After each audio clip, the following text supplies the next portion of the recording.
완판됐다고. 근데 지금은 완전 망했어요. 이 공사 초기 견적에서 오바 태운 거야. 그래서 80% 공정에서 멈춘 거예요. 이제 집 짓다 10년 늙지 말자. 건축 위험 관리 설계 건축 비교 견적 플랫폼 닥터빌드. 그전에는 뭐 학력, 경력 이런 거 공개를 안 했었는데 워낙에 이쪽에 뭐 부동산, 뭐 건축 이런 쪽 강의하는 사람들이 90%가 사기꾼이다 보니까 제가 사기꾼이 아님을 드러나기 위해서 그 부끄럽지만 뭐 학력, 경력 이런 거를 공개하게 됐습니다.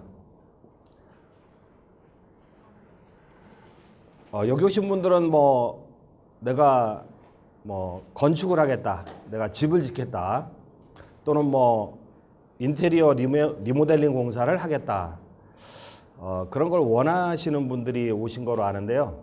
원래 건축박람회가 그런 분들이 많이 오시잖아요. 물론 업체 관계자 분들도 계실 겁니다. 근데 우리가 건축을 하고 싶어도 그 이웃에서 건축하다가 너무너무 속 썩는 거를 많이 보고 듣고 하다 보니까 겁나서 건축을 못 하시는 분들이 많아요.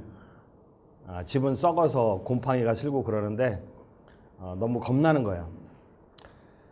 사실상 그렇습니다. 제가 네이버 검색창을 띄워놨는데 건축공사 잘 안 보여서 건축공사 중단이라는 키워드로 검색을 한번 해봤어요. 근데 네이버 지식인 아니겠습니까?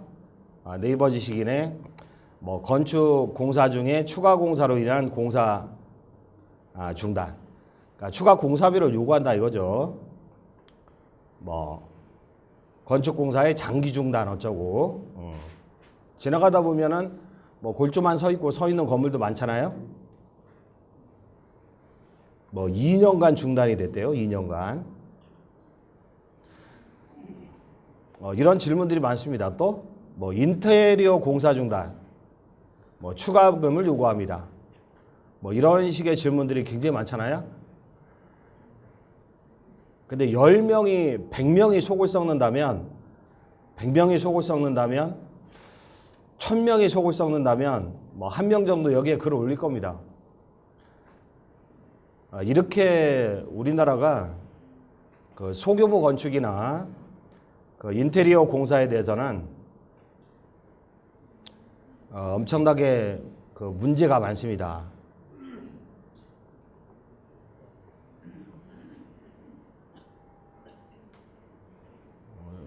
저는 그 건국대학교 미래지식교육원에서 그 특히 소규모 건축 디벨로퍼 과정 이런 것들을 운영하고 있는데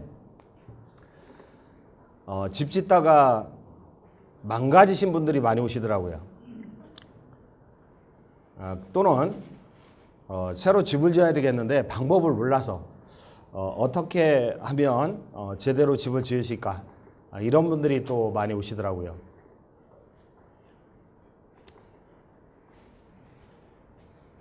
근데 왜 미준공 건물이 발생하느냐? 그러니까 왜 집 짓다가 10년 늙는 거냐?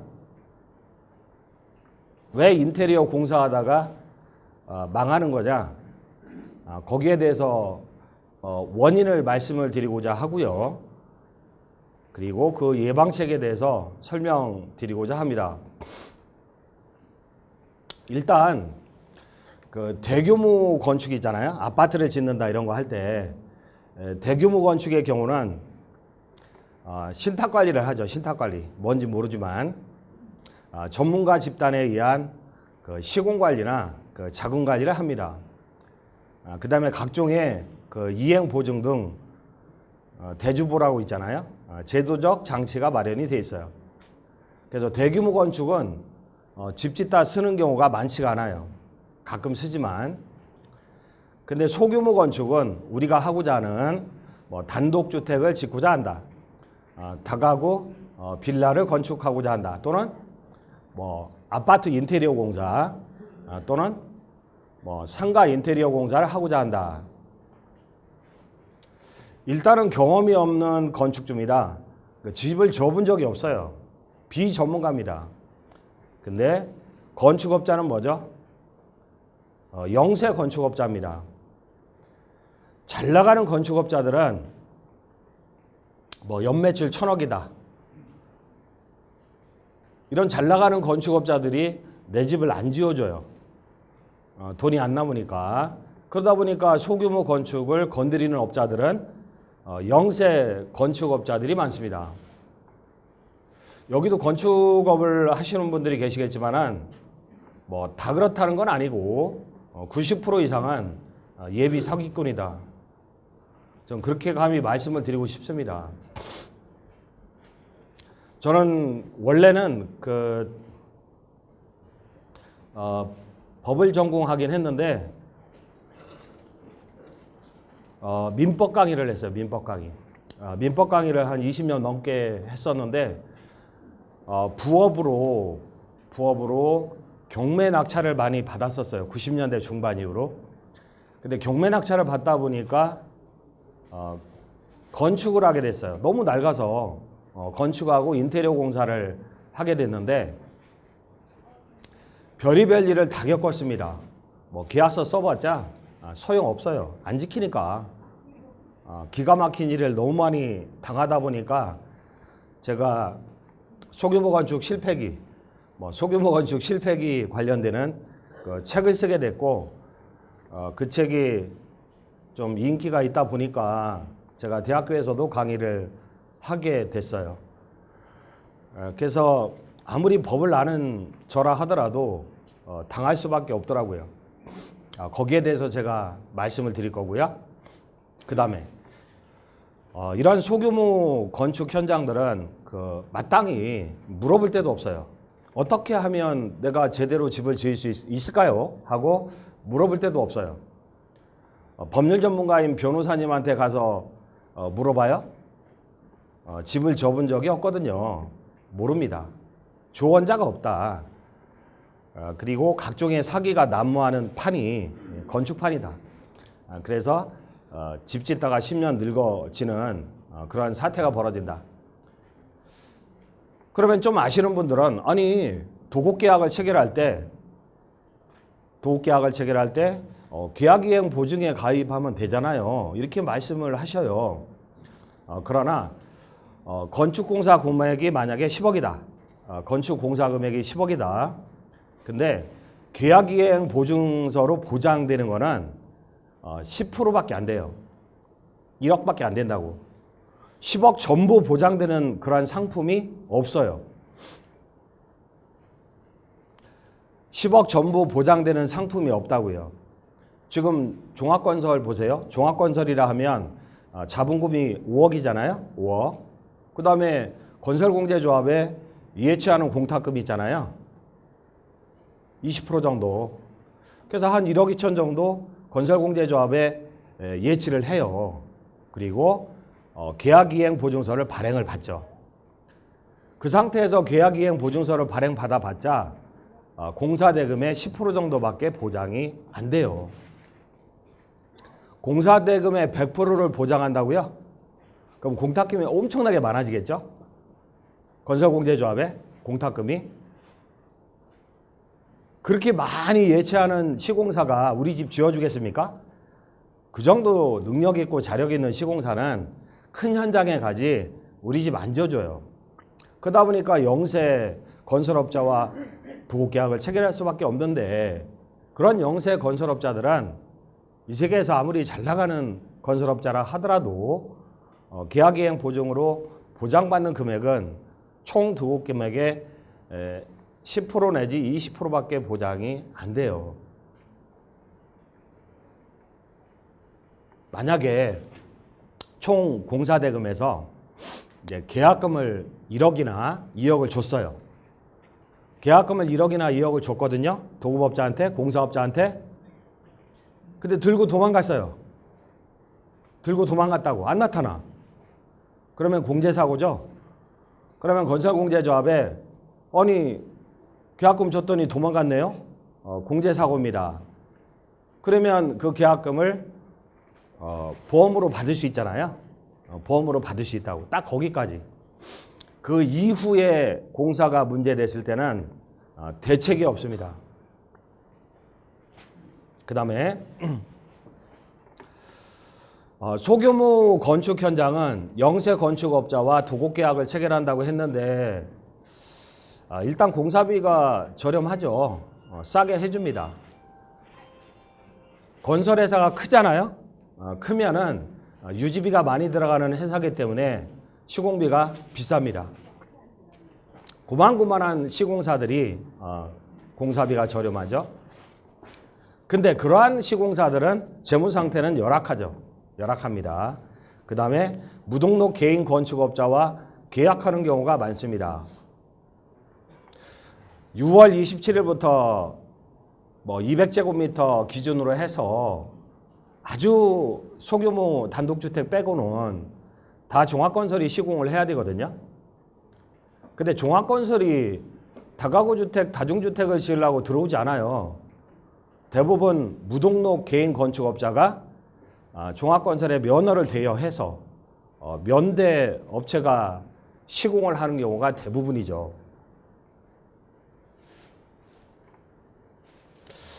얼마 전에 송파구에서 송파구 상업용지고 굉장히 코너 땅으로 좋은 땅이더라고요.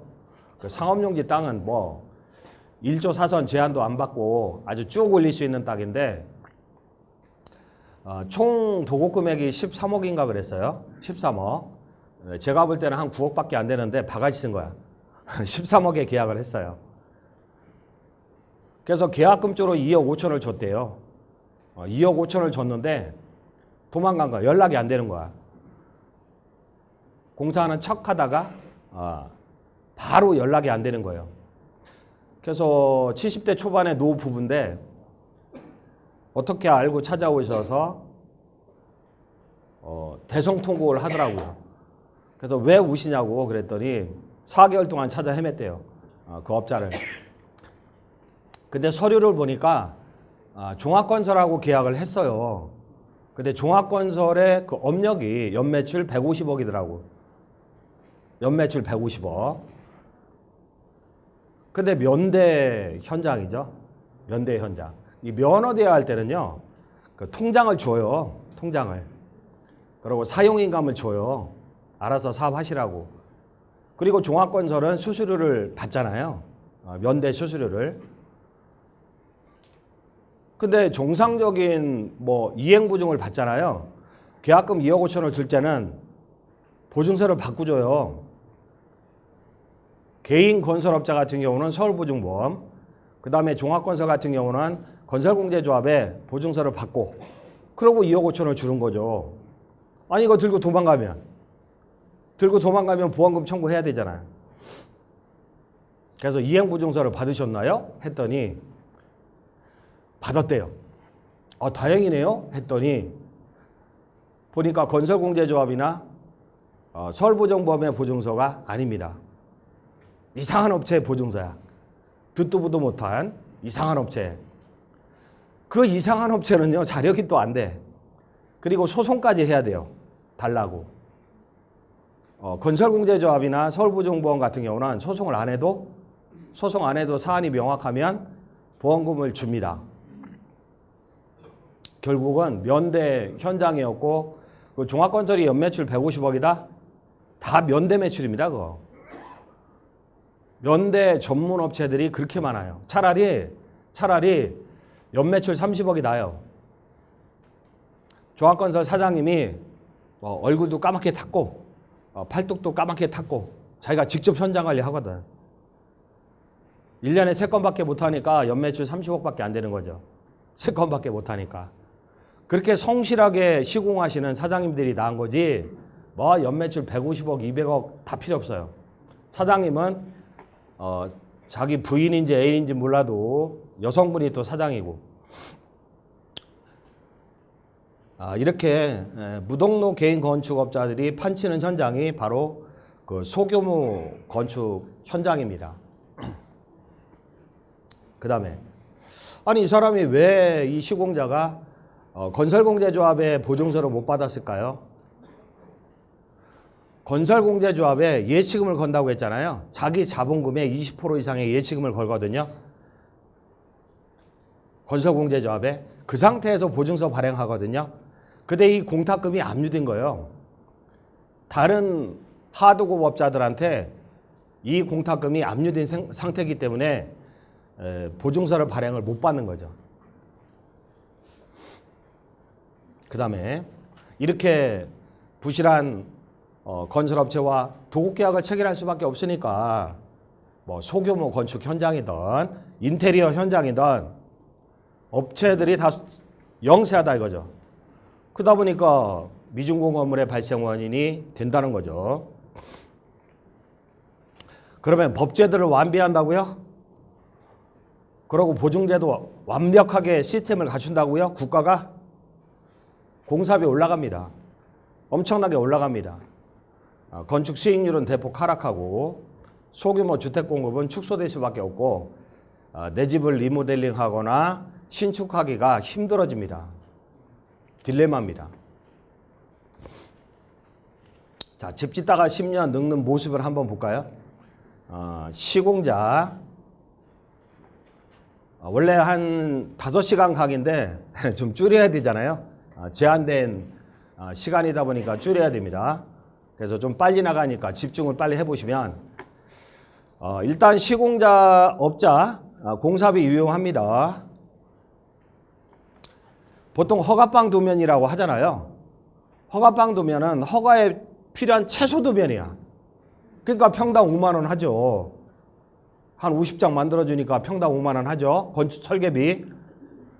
이거 가지고는 견적을 낼 수가 없어요.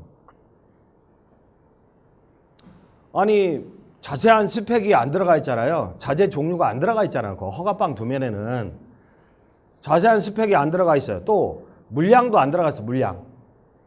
도대체 시멘트는 몇 포대 들어가고 네모콘은 몇 포대 들어가고 철거는 몇 톤 뭐 들어가고 이런 자세한 물량 산출서가 없는 상태에서 견적을 내시잖아요.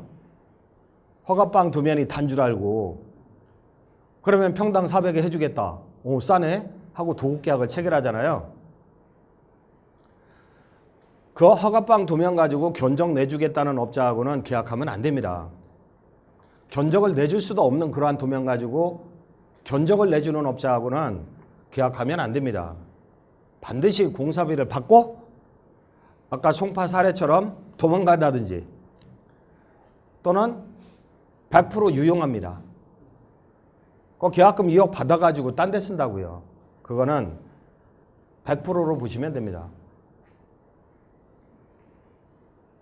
아니 뭐 꼭 보면은 땅만 파놓고 공사가 중단된 현장 가끔 보셨죠? 경매 물건에도 많잖아요.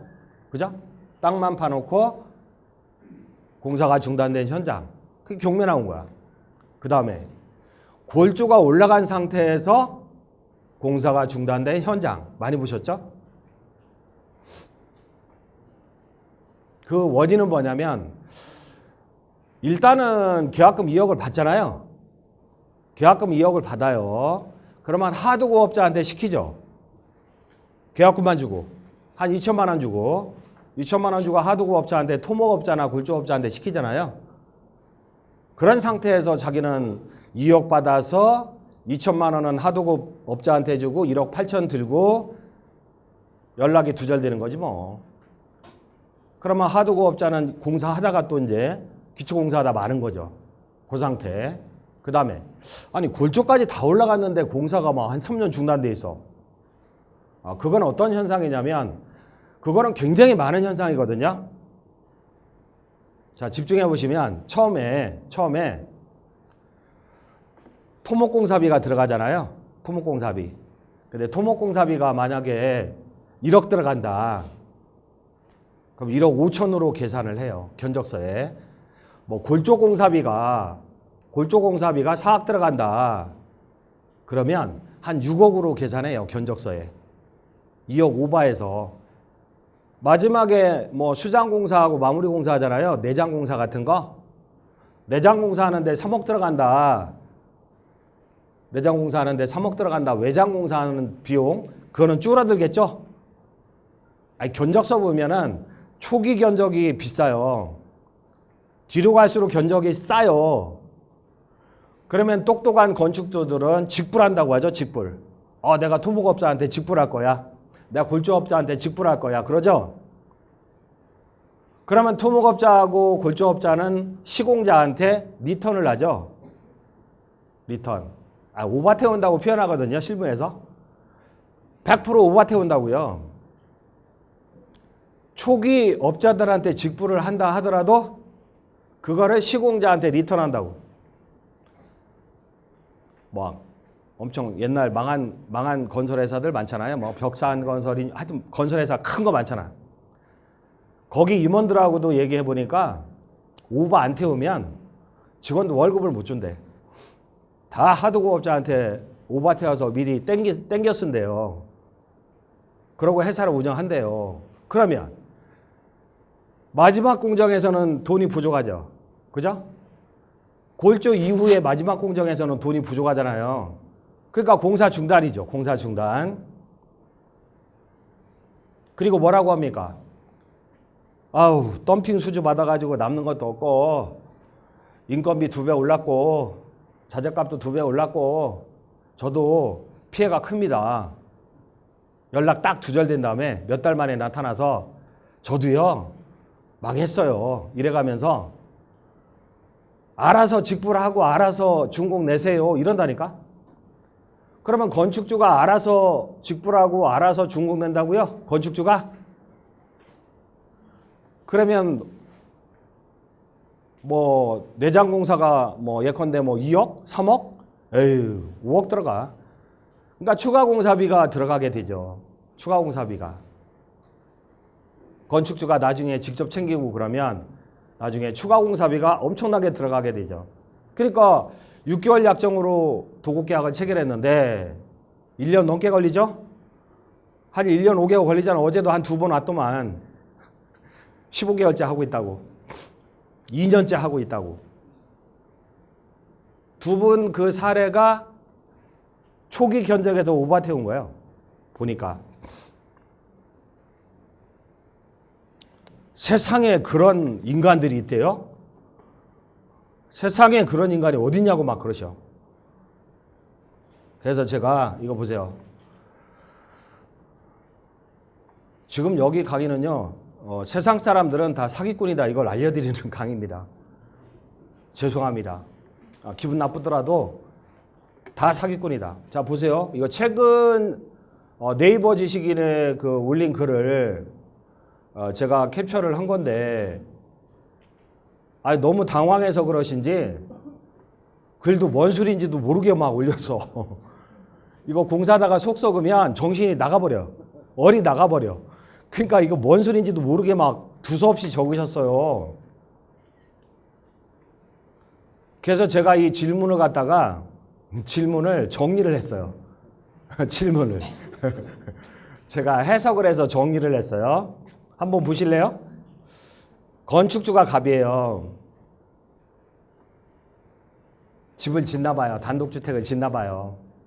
근데 지인에게 소개받은 개인업자. 그 지인은 꼭 동네 공인중개사나 또는 뭐 설계사무실에 김상무, 박상무 있잖아요. 소개 잘하잖아요. 다 피받고 소개하는 거죠. 지인에게 소개받은 개인업자 A와 개인 건축업자 A와 단독주택 건축을 위한 도급계약서를 작성을 했다는 거죠. 단독주택은 종합건설이 필요 없는 경우가 많아요. 200제곱미터 밑에는 종합건설이 필요 없으니까 개인업자와 계약해도 무방합니다. 직영공사거든요. 근데 공사 착수하기 전에 개인 건축업자가 아닌 다른 건축업자 B가 와서 자기가 공사 총 책임자라고 하면서 새로운 도급계약서 작성을 요구하죠. 그죠? 그러면 개인 건축업자 A는 피받고 B한테 현장을 양도한 거예요. 피받고. 그래서 B가 자기가 총 책임자라고 하면서 새로운 도급계약서 작성을 요구하죠. 근데 B는 뭐예요? B는 신용불량이야. 그래서 이에 건축주 갑은 B의 안내에 따라서 다시 명의 대여업체 C건설사와 종합건설은 아닙니다.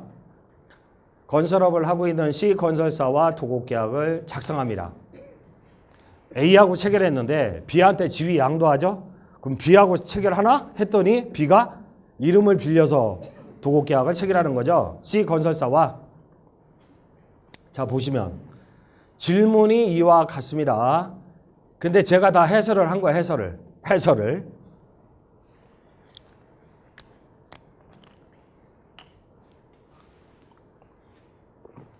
최초 수급인 공사업자, 개인업자 A는 프리미엄을 받고 시공권을 무단으로 B에게 넘긴 거예요. 그리고 B의 신용불량, 그리고 B의 채권자들의 계좌압류, 가압류 등의 우려로 자기 이름으로 사업을 하지 못합니다. 통장을 사용 못해. 그래서 B는 C 명의를 빌려서 또 명의 대여료를 약정하는 거죠. 그러면 공사비에서 B한테 피 줘야지. 또 명의 대여료 C한테 피 줘야지. 누수 현상이 많죠? 그래서 C 명의를 빌려 건축주 갑과 도급계약을 작성한 거로 추정된다. 그러고 종합건설 면허는 필요 없다 이거죠. 그래서 종합건설업체는 아니고 일반 법인인 건축업자로 추정된다. 자, 질문. 공사 진행 과정에서 개인 건축업자 B는 중국산 철근을 국산 철근이라고 거짓말하고 공사계약금 등을 상당히 지불했으나 B는 이를 알고도 하도급 업체 대금이나 인건비 지불 안 하죠. 그죠? 인건비 지불 안 해. 그러니까 계약금 받잖아요. 다 지가 쓰지. 하도급 업체들한테는 계약금만 주고 지불 안 한다고. 속 썩인다고. 그리고 B는 공사계약금이나 선급금 명목으로 받은 공사대금의 상당액을 개인적인 용도로 유용할 확률이 100%입니다. 따라서 자재대금이나 인건비를 외상으로 진행하죠. 근데 이런 경우는요. 형법상 횡령죄 이거. 공사비를 다른 데 유용하면. 그 다음에 질문. 골조공사 이후에 공사 중단시켜 놓고 빨리 끝내려면 돈이 얼마가 필요하다고 말하면서 초기에 오바태운 거. 공사비 지급을 요구합니다. 결국 공사가 멈춘 것을 보다 못한 건축주가 공사대금을 오버해서 그러니까 현장의 기성고가 현장의 기성고 아무리 봐도 이거 3억 이상 공사 안 한 것 같아. 3억 이상 공사 안 한 것 같은데 한 5억이 나가는 거예요. 5억이. 그러니까 기성고 오버해서 지출이 된다고 항상. 그러니까 끌려가는 거예요. 얘가 해주길 바라는 거지. 자, 해서는 골조공사 이후에 공사 중단하고 돈 달라고 하는 경우가 많아요. 장기간 공사 중단을 참지 못한 건축주는 기성고 평가 능력도 없지 뭐. 이거 몇 프로 공사했는지 알아? 실제 기성고 평가해보면 30%밖에 공사 안 했거든요. 근데 공사대금은 60% 70% 나가 있는 경우가 대부분이에요. 이렇게 건축주는 초보자로서 기성고 평가 능력도 없잖아요. 결국 기성고 이상의 공사대금을 지불하게 되죠. 자, 질문. 그 이후 인부 두 사람만 출입하고 B는 연락이 잘 안 돼요. 인부 두 사람은 왜 와 있어? 왜? 인건비를 못 받았기 때문에 그 현장을 떠날 수가 없는 거예요, 이 사람은. 그 현장을 떠나면 인건비 완전히 뛸까 봐 왔다 갔다 하는 거죠. B는 연락이 잘 되지 않음. 자, 돈을 받은 건축업자는 이 돈을 또다시 개인적인 용도로 유용합니다. 계속. 인건비 제대로 받지 못한 몇몇 인부들은 현장을 떠나면 영원히 돈을 받지 못할까 봐 현장에 계속 근무합니다. 그 다음에 그리고 현장에 계속 근무하면 뭐야? 일당이 계속 쌓이잖아.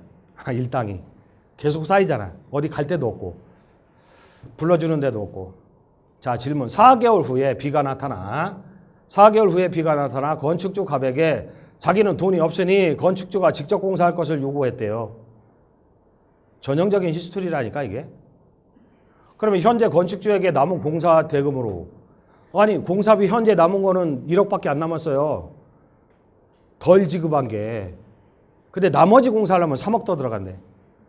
나머지 공사를 진행하지 못하기 때문에 B는 공사에서 빠지려고 하는 거, 빠지려고. 준공을 낼 자신이 없거든. 즉 처음에 예견했던 토목공사비가 5천만 원이나 더 들어갔다. 뭐 나도 억울하다. 뭐 덤핑 수주와 추가 공사비 때문에 더 이상 못하겠다. 건축주가 알아서 하도급업체 직불로 진행하세요. 나는 몰라요. 이런 식으로 건축주에게 큰 소리 친다니까.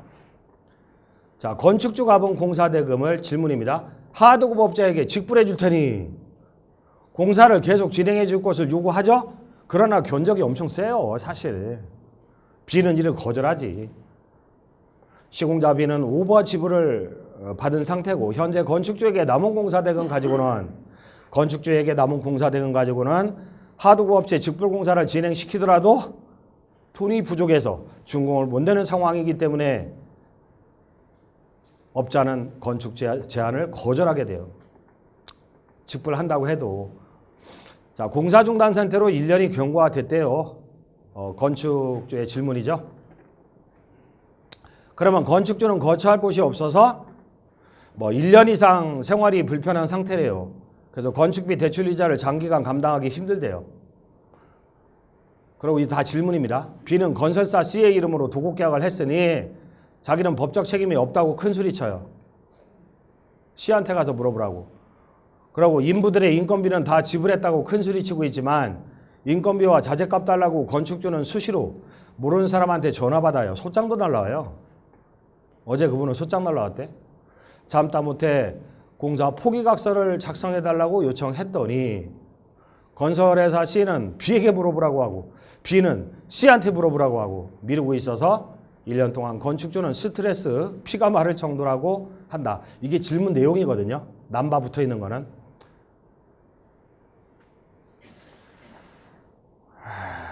좀 시간이 없으니까. 자, 이거는요, 약과입니다, 약과. 아주 양호한 현장입니다. 저 정도라면 극복할 수 있어요.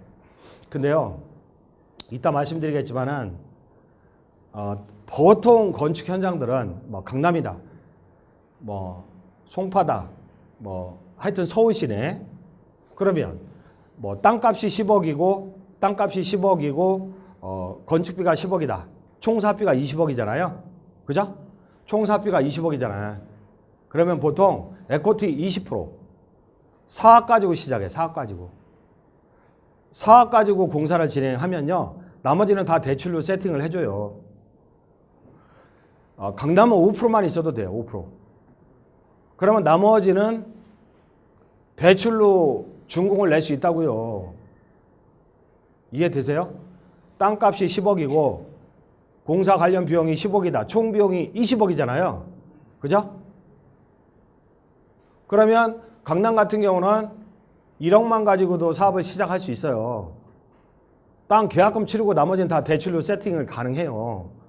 근데 문제가 뭐예요? 문제가. 업자가 시공비 유용하고 공사 중단 사태가 일어나고 이거 1년, 2년 가다 보면 그 대출 어떻게 할 거야? 대출 이자가요, 어마어마하게 늘어납니다. 그리고 대출을 연장하잖아요. 한번 연장? 그럼 완전 사채이자로 늘어나요. 제가 옛날에 우리은행 대출을 받았는데 우리은행 2% 대출, 지금은 1%도 있고 2% 대출이 있는데 건축비 대출 상품으로. 근데 제가 대출을 한 3개월씩 2번 연장했거든요. 우리은행 건축비 대출이 19%로 늘어나요. 19%. 그러면 부도날 수밖에 없는 거예요. 일반인들은 겁 없이 건축을 했다가 나는 공사비가 좀 있다고? 그래도 일부 대출을 받으시잖아요. 일부 대출을. 그 이자 부담이 장난이 아니라니까. 100% 내 돈 가지고 한다면 그냥 2년 동안 하지 뭐. 그냥 2년 동안. 그리고 추가 공사비 몇 억 뭐 부담하지 뭐. 10년 늙는 것보다 낫잖아요. 그렇게 여유 있게 건축할 수 있겠지만 대부분은 대출을 얻어서 하잖아요. 그리고 며칠 전에 목동에서 오셨는데, 목동에 단독주택지? 그러니까 서울 시내 웬만한 단독주택지 있잖아요. 50평 있다, 40평 있다. 근데 다 쓰러져가는 단독주택지가 있잖아요. 요거 건축비 대출 100% 가능해요. 그죠? 그러면 건축비 대출을 100% 받아서 건축을 하잖아요. 그죠? 건축해요. 그러면 보통 뭐 4층, 3층 이렇게 많이 짓지만 5층까지 나오거든요. 설계 잘못해서 그렇지. 지들이 귀찮으니까. 그러면 한 층 전세를 놔요. 한 층 전세를 놔요. 요즘 전세금 비싸잖아요. 한 층 전세를 놓고 건축비 대출을 갚아요.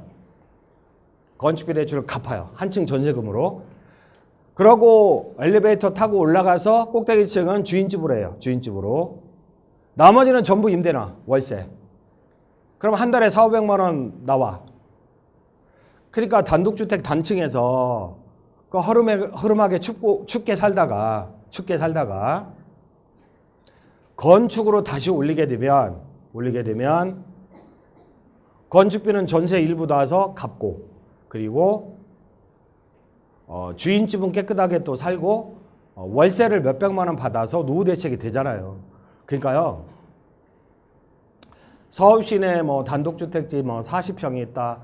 제가 현재 직영하고 있는 현장은 30평, 29평인데 주인집 나오고 총 6개층이 나와. 6개층.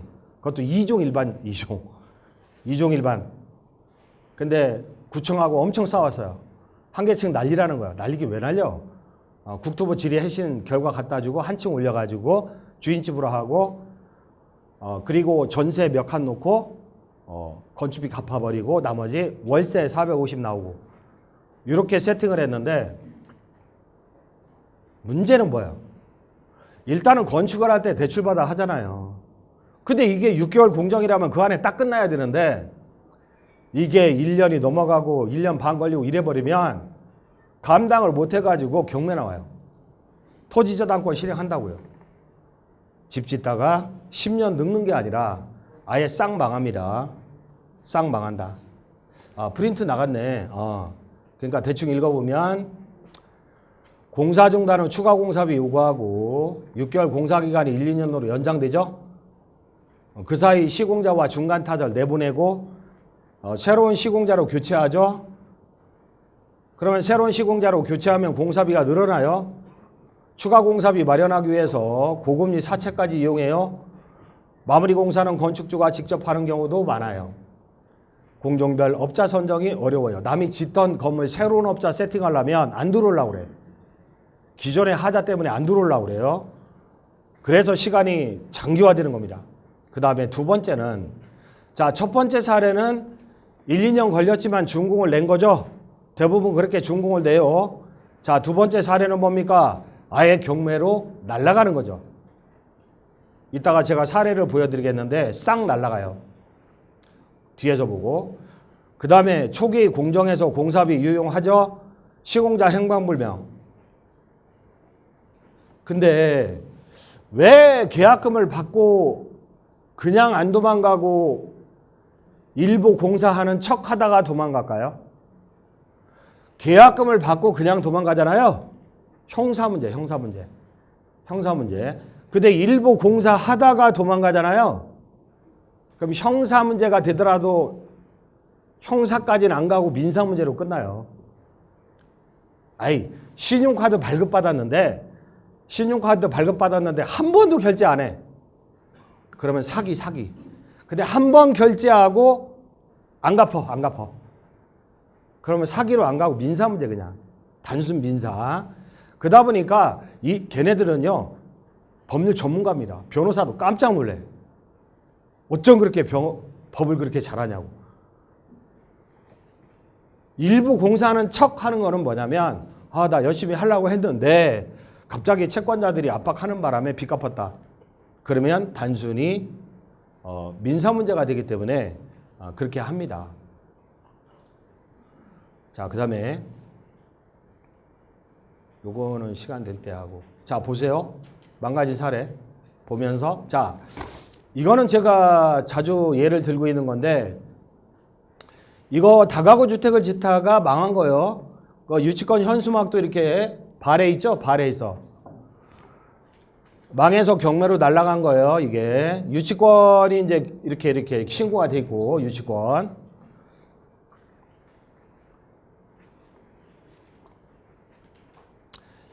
추정 히스토리입니다. 추정 히스토리. 제가 이거를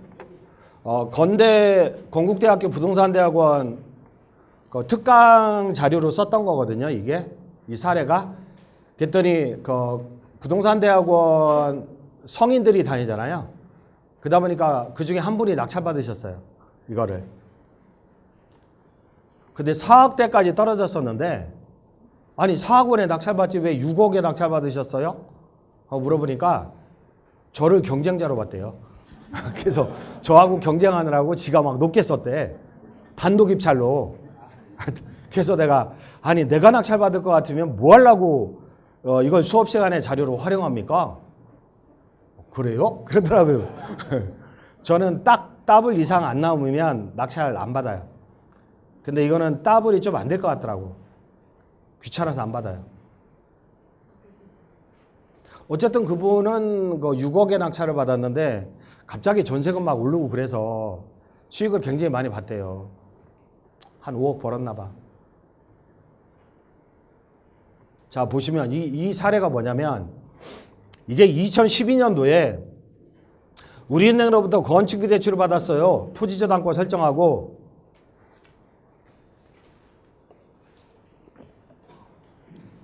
근데 일부 금액은 건축 허가 관련 비용으로 사용하고 나머지는 공사업자한테 지불합니다.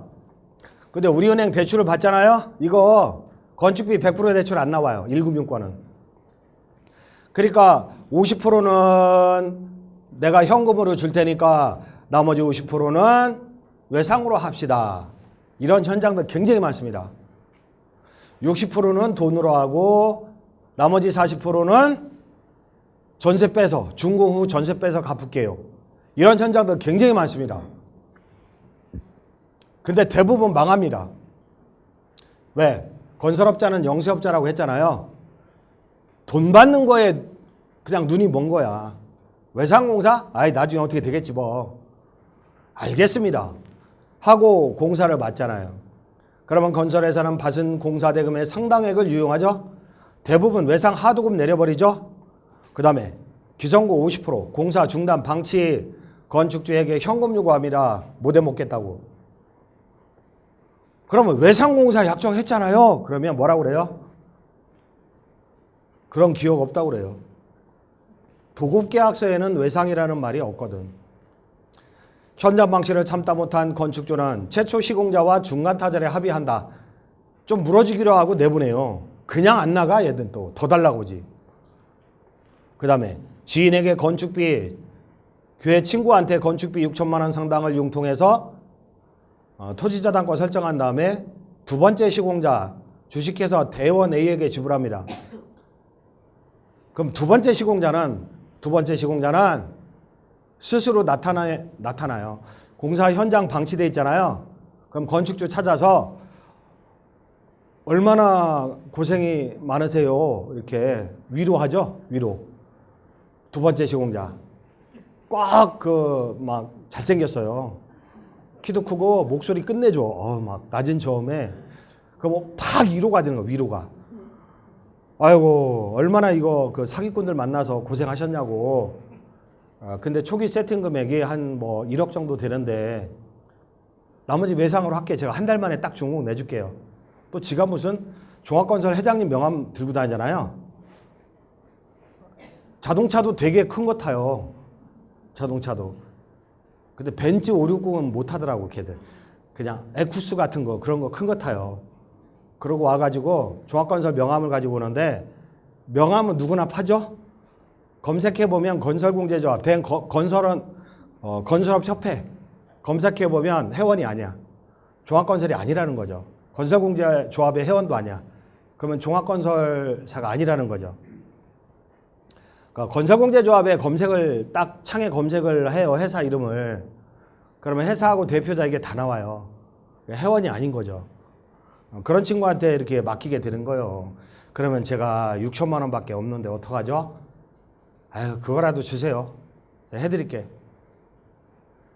하는 척 하다가 또 말죠. 더 사기꾼이에요, 원래. 아까 처음에 말씀드린 송파. 그 2억 5천 들고 도망갔대. 그러면 저 변호사님이 도급계약 해지 통지 보냈대요. 해지 통지 내용 증명이 도달했으니까 새로운 시공자 세팅해서 공사하라고 했대요. 그래서 제가 바가지 씻었는데요. 그거 9억이면 끝날 것 같다가 무슨 13억 가까이 그렇게 계약을 하셨네. 그렇게 위로 한 거죠, 위로. 그 2억 5천 까먹어도 더 싸게 공사하면 되니까 3억 싸게 공사하면 되니까 너무 걱정하지 마세요. 위로를 했는데 저한테 와서 공사를 해달래. 그래서 제가 뭐라고 했어요? 못해요. 왜? 구청에 시공권 포기각서가 들어가야 되는데요. 종합건설 인감이 들어가야 돼요. 시공권 포기각서는 종합건설 인감이 들어가야 되는데 이 종합건설이 인감 떼어주겠습니까? 2억 5천 합의하기 전에는 반띵하자. 합의하기 전에는 시공권 포기각서 안 써주죠. 아니 공사가 현장이 중단이 됐고 4개월 이상 그리고 내용증명 우편물이 도달했는데 왜 건축 관계자 명의 변경 안 해주십니까? 구청한테 따져요. 그럼 뭐라고 그래요? 서울시 지침입니다. 공문 내려왔습니다. 왜냐하면 억울하게 공사 시공권을 박탈당하는 사례가 벌어지거든요. 억울하게. 시공자 입장에서 건축주가 일방적으로 그렇게 바꿀 수 있다고 한다면 재판 없이 억울하게 시공권 박탈하는 사례가 벌어질 수 있기 때문에 시공자의 인감이 필요합니다.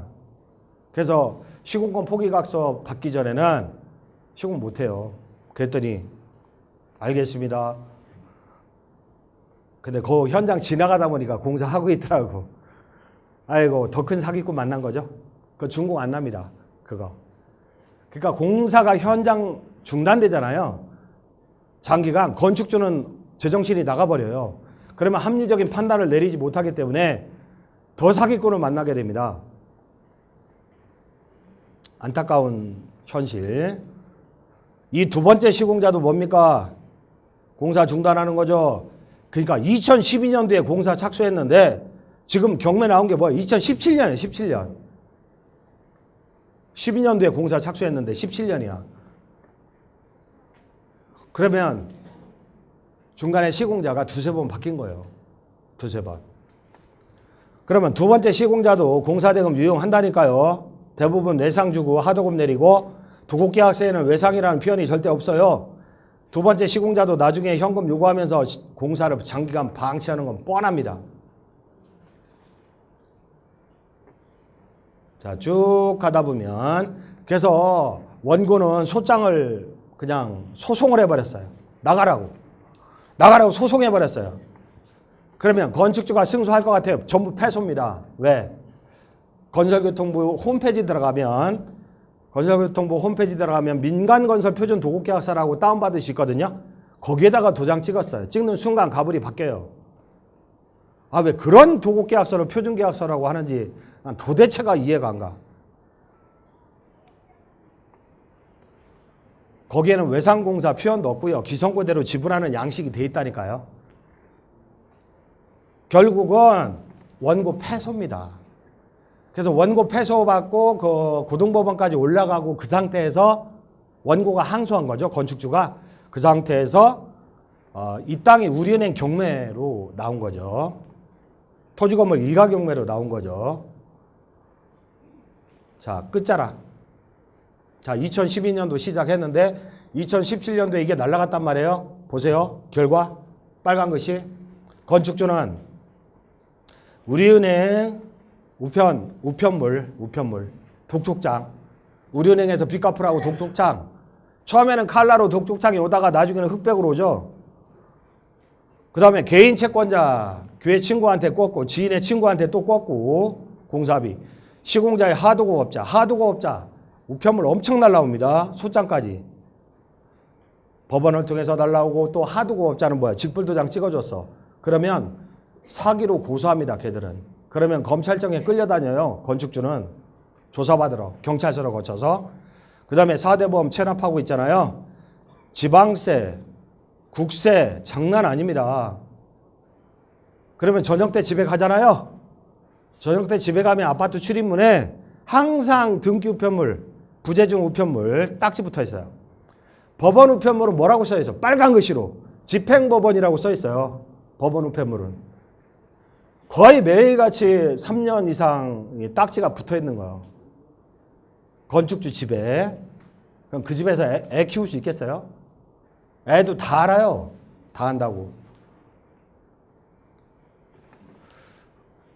정말 이렇게 건축업자들이 무서운 겁니까? 자, 이거 압류 딱지죠, 이거? 이거 보셨어요? 이렇게 생겼습니다. 우리 집에 붙어 있던 겁니다. 제가 그 예전에 한 8년 전에 교육사업체도 있고 좀 사업체가 좀 꽤 됩니다. 그래서 이쪽 현장은 친인척한테 도장을 맡겼어요. 친인척한테 도장을 맡겼더니 하도급업자한테 직불도장 찍어준 거야. 설비업자한테. 하도급업체 공사 멈추잖아. 아니 설비 전기 보통 설비업체가 전기도 막 같이 교만한데 설비업체가 공사를 중단시키잖아요. 아니 전기 설비업체가 공사 중단시키잖아요. 일단은 전기 끊어놓고 중단시키잖아요. 그럼 어두워서 후속 공사 다 이루어질 수가 없어요. 그래서 설비 공사업체는 공사 중단시키고 직불도장을 요구해요. 보통 그게 그 히스토리가 그렇게 전개가 되는데 아니 거기다 대고 도장 찍어주고 인감 공증을 서준 거야 이거.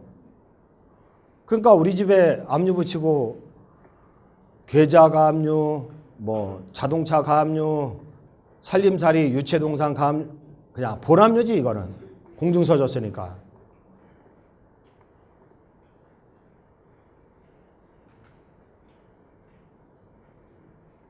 근데 제가 지금 나이가 지금 몇 살이지? 난 65년생이라는 것밖에 몰라요. 제가 몇 살이지? 40대 같아. 근데 그 생년월일은 알아요. 65년생이라는 것밖에 모르는데 정신없이 살다 보니까. 근데 제가 사업을 하는 과정에서 별일을 다 겪었겠습니까? 아니 내부 관리자가 회계하고 바람나가지고 그것도 지보다 7살 많어. 다 털어먹고 나가는 경우도 있었고요. 격리하고 같이 뭐 공사 현장별로 별로무 사고를 다 겪었는데 압류 가압류 이거 엄청 당해봤죠. 억울하게 당해봤는데 꼭 이런 거 할 때는 채권 추심업자한테 양도하잖아요. 채권 추심업자 의뢰하거든요. 떼인 돈 받아들입니다. 공사대금 추심해드립니다. 이런 업자들. 그런 업자들은요. 뭐 집에도 찾아오고요. 회사에도 찾아오고요. 아주 기가 막힙니다. 그러니까 상대방한테 받을 것 같아. 그럼 집요하게 찾아오는데 혹시 여기서도 그런 일을 겪으신 분들이 계시다면 아유 뭐 호프집 하다가 자영업 하다가 망하는 경우도 많잖아요. 혹시 그런 일을 많이 겪으시잖아요. 담대하게 지나가라 이거지. 그 순간도 지나가면 아무것도 안 해. 추억이 되고 그렇습니다. 애들하고 얘기해요. 애들이 어릴 때 그랬으니까. 애들은 모르는 줄 알았어. 근데 다 크니까 뭐라 그래? 지금은 다 빚 갚았어요? 물어보는 거야. 지금은 저한테. 다 알아요, 애들도. 그러니까 담대하게 지나가야 된다. 제가 요 기회에 살림살이도 개비하고 집도 개비하자. 싹 그냥 경매 집어넣어라. 담대하게 지랄 떨었더니 막판에 경매 취하더라고. 비용이라도 주실래요? 경매 비용? 그러면서 마지막 기일날 전날 전화 와서 경매 취하를 하더라고. 해봤자 뭐해? 그거 살림살이 뭐 이런 거. 그러고 억하심정에 끝을 안 보거든요, 걔들이. 그러니까 담대하게 지나가셔라. 그렇게 말씀을 드리고 싶습니다. 자, 그러면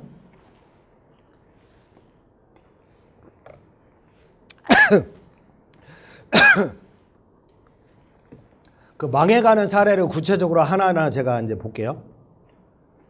처음에 집 짓다가 유치권 발생하는 경우가 많잖아요. 그죠? 유치권. 그러면 은행이나 자문하는 변호사님은 뭐라고 합니까? 유치권 포기각서 다 받으라고 하죠? 하도급 업체까지 다 받으래. 그죠?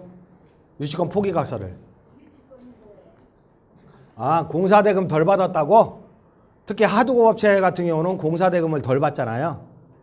공사대금 덜 받았다고 점거하는 거예요. 점거. 공사 못하게. 이런 건축과 관계되는 상식적인 강의 있잖아요. 강의. 이런 것들을 더 보고 싶으면 이 검색창 요거 홈페이지 방문하면 거기에 엄청나게 다 강의로 찍어놨어요. 무료로 볼 수 있게. 일단은 하도급업체한테 공사대금 안 주잖아.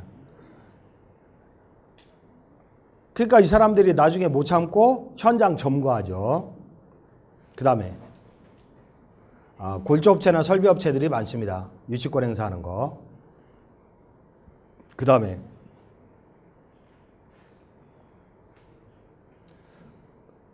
특히 건축주와 시공자 간의 일부 외상공사에 약정합니다. 외상공사 도급계약서에는 미지급합니다. 미기재합니다. 나중에 현금 요구합니다. 그러면서 이게 장기화되잖아. 그럼 유치권 행사합니다. 특히 하도급업체나 노무자들한테 뭐라고 합니까? 나 건축주한테 돈 다 못 받았다. 건축주가 추가공사비 주기로 했는데 못 받았다. 그러면 하도급업자나 인부들은 열이 받아요. 열 받으니까 가서 점거합니다. 그러면 예방책은 뭐냐? 예방책은 공사대금의 흐름을 관리해야 됩니다. 그러니까 공사대금은 시공사한테 가고 시공사는 하도급업체한테 주고 하도급업체는 인건비나 자재비 지불하잖아요. 그 흐름을 통제해야 됩니다. 흐름을. 그래서 시공사한테 돈 주잖아요. 그러면 계좌 이체 내역을 다 받아야 돼요. 인건비, 자재비까지 다 나간 거를 다 받아야 돼요. 그리고 공정표 있잖아요. 공정표는 기본적으로 다 받대. 참 어려운 얘기죠. 그러니까 내가 직장 생활을 20년, 30년 열심히는 했어요. 그러면 직장 생활할 때는 9시까지 칼같이 출근하고 맨날 야근하고 이렇게 생활하신 분이 왜 내 집을 지을 때는 그렇게 방치하냐고. 내 집 지을 때는 건설회사만 믿고 돈 그냥 달라는 대로 다 줘. 왜 그렇게 방치하냐고요. 나날이 관여를 해야 될 거 아닙니까? 나날이 엄청나게 일생일대 큰 사업인데 업자보다 먼저 출근해야 될 거 아닙니까? 먼저 출근해서 출입 인력까지 다 관리해. 너 누구니? 너 누구니? 신분증까지 다 복사 받아야 돼요.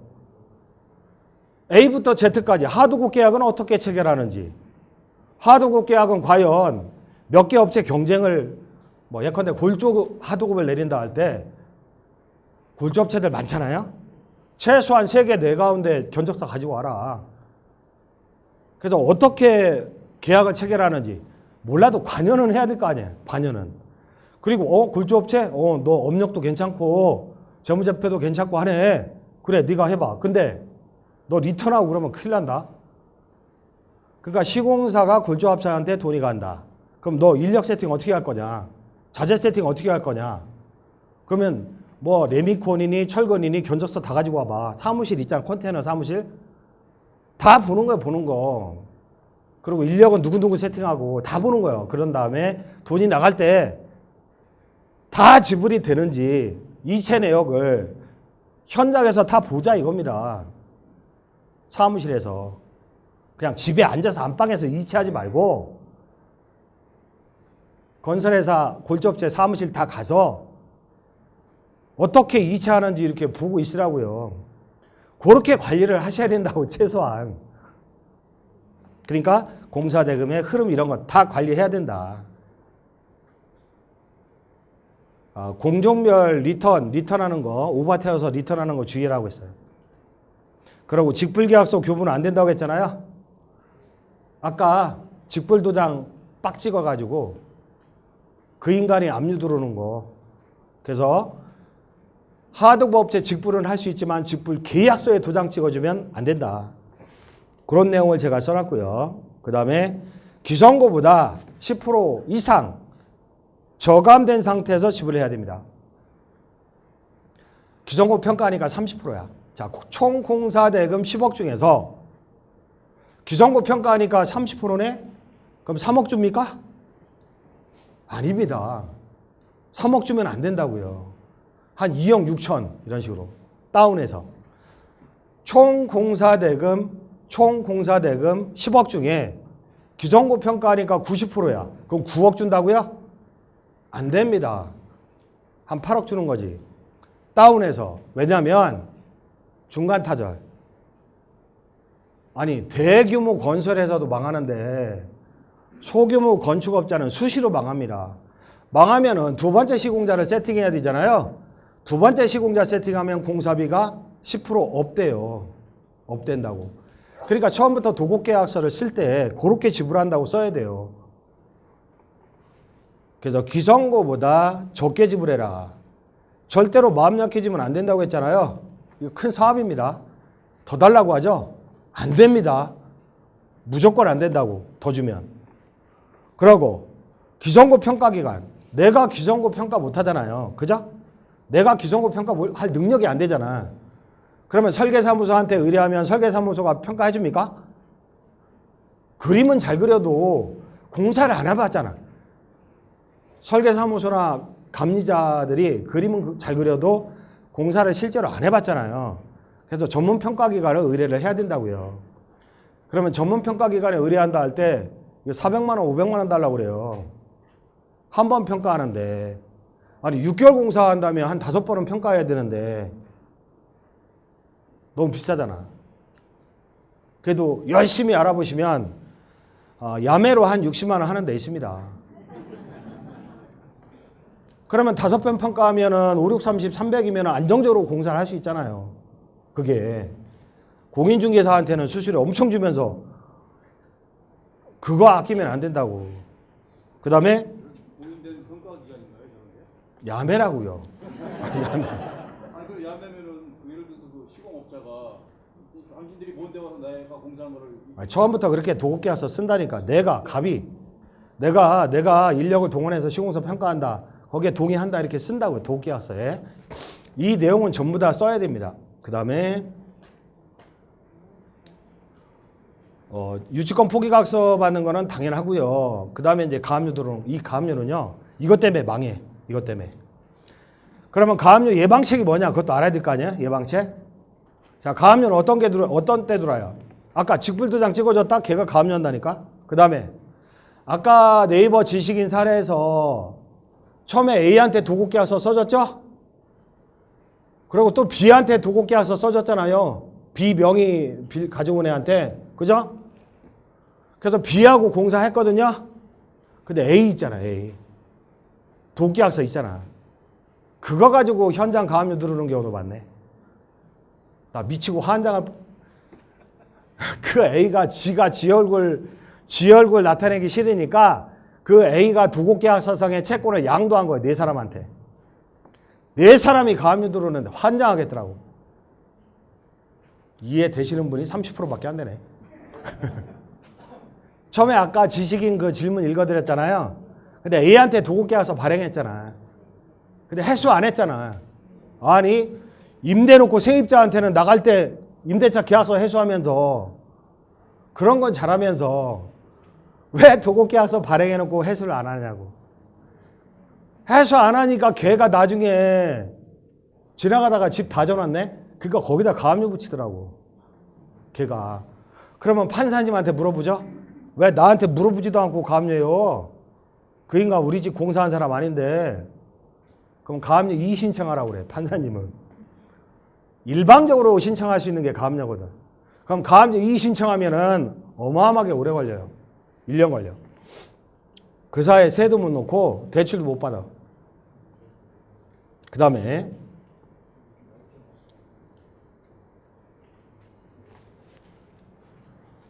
공사비 추가 공사비를 꿀 때 차용증 써주잖아요.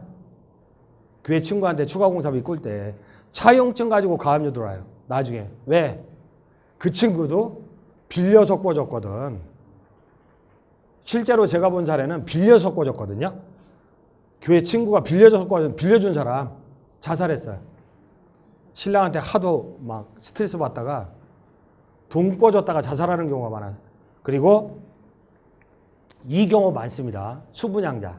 자, 빌라 건축합니다. 서울시내에서 빌라 건축하는데 요즘 아파트 값이 하도 올라가지고 빌라 분양이 잘 돼요. 그래서 위치 좋은 거는요, 선분양돼요. 그러면 선분양되면 계약서 쓰고 돈 받잖아요. 그죠? 그러면 6개월 내로 끝난다고 했는데 이게 1년, 2년 가다 보니까 수분양자들 열받잖아요. 그러니까 저쪽 세종시에서는 29세대 가압류 들어왔어요. 29세대. 싹 분양됐었거든요. 그러면 초기에 완판됐다고 그렇게 좋아하더니 그 건축주 초기에 완판하고 나서 저기 뭐더라 그거? 그 BMW 7자 붙어있는 그거 샀어. 그 친구가. 완판됐다고. 근데 지금은 완전 망했어요. 이 공사 초기 견적에서 오바 태운 거야. 그래서 80% 공정에서 멈춘 거예요. 답이 없는 거야. 와, 이거 공사하겠나 이거. 그럼 어떻게 해야 됩니까? 예방책은 뭡니까? 예방책. 가압류 들어오는 거 막으려면 외상공사 하면 안 됩니다. 약점입니다. 약점. 그러면 공사가 중단되고 얘가 현금 요구하면서 도곡계약서 가지고 가압류 들어와요. 외상공사 하면 안 돼요. 어떻게 해야 돼? 100% 공사대금 확보해야 돼요. 어떻게 확보하죠? 자, 저축은행 건축비 대출 많이 하거든요. 저축은행. 근데 저축은행도요, 여러 가운데 많이 알아봐야 돼요. 많이 알아봐야 돼요. 그러면요, 자, 은행 대출을 받는다. KB에서 3%. 중도상환 수수료 있어요. 중도상환 수수료 있어요. 그럼 일시불 대출. 만약에 5억 대출 받는데 5억 한꺼번에 가져가래. 3%. 자, 저축은행 대출이다. 공사비가 5억이다. 10억이다. 일시불 대출이 아니에요. 기성구 대출입니다. 기성구 대출입니다. 나간 만큼 마이너스 대출이라고요. 그죠? 마이너스 대출. 그리고 취급 수수료가 있긴 있습니다. 1% 취급 수수료가 있긴 있는데 우리은행과 달리 저축은행 거기는 중도상환 수수료가 없는 경우가 많습니다. 금리가 8%다 7%다 비싸요? 6개월 만에 공정지켜서 갚아버리면 4%보다 싸요. 마이너스 대출이니까. 잘 판단하셔야 돼요. 거기는 공사비 100% 대출 세팅합니다. 저축은행 신협 막 좀 새마을금고 막 알아보다 보면 그런 데는 공사비 100% 세팅이 가능하다고. 에코티 20% 30% 가지고 그래도 한 20% 넘어야지. 5% 되긴 되는데 좀 넘어야죠. 그 상태에서 공사비 100% 확보하고 나가야 된다. 그리고 저축은행이나 신협이 좋은 게 또 뭐냐면 저당권부 대출을 안 해요. 자, 저당권부 대출하면 후순위 저당권, 후순위 가압류가 들어오거든요. 근데 담보신탁이라고 있어요. 담보신탁부 대출을 하게 되면 소유권자가 누구예요? 무궁화신탁. 소유권자가 KB신탁. 그러니까 가압류가 들어올 수가 없어요. 이해 안 되죠? 이해관계자는 건축주잖아. 그죠? 그러면 건축주 재산에 가압류 해야 되는데 이 땅이 누구 재산이에요? 건축주 거가 아니라 신탁회사 거요. 그 상태에서는 가압류가 못 들어가요. 그래서 담보신탁을 권유하는 겁니다. 관리신탁 말고. 관리신탁은 수수료가 최저 수수료가 500만 원이에요. 5천만 원. 근데 담보신탁은 그렇지 않거든요. 얼마 안 하거든요. 담보신탁은. 그러다 보니까 저당권부 대출이 아니라 1금융권처럼 저당권부 대출이 아니라 2금융권처럼 담보신탁부 대출을 해야 된다고. 그러면 가압류가 들어올 수가 없다.